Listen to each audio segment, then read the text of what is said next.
Hi, I'm Everett Abrams, the Wizard of Wood, and today I'd like to talk to you a little bit about getting the right color for your deck or your wood project.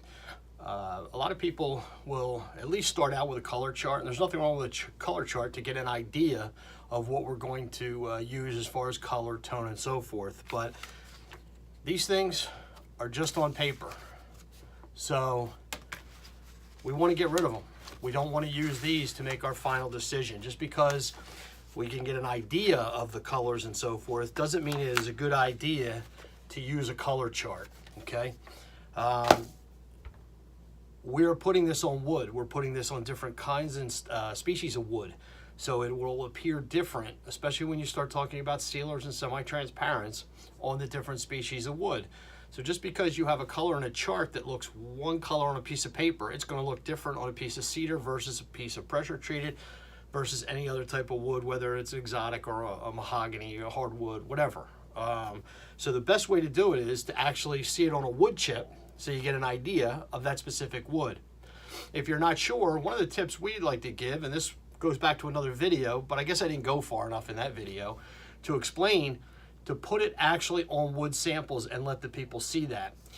If you show them a sample on a piece of pressure treated pine and you're putting it on a cedar deck, you could have a big difference. They may not be happy. Hey, this looks a little different. And you say, well, how much different can it be? Well, it could be a big difference, okay?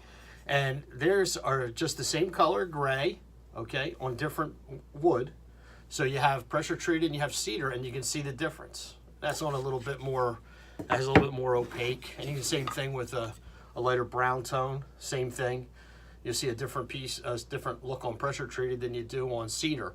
That's why it's important to show the customer, or if you're doing your own deck, exactly what it'll look like, so you know what it's going to be when it's applied. There's still a variable, because if you apply it on new wood and you have old wood, it'll still look a little different.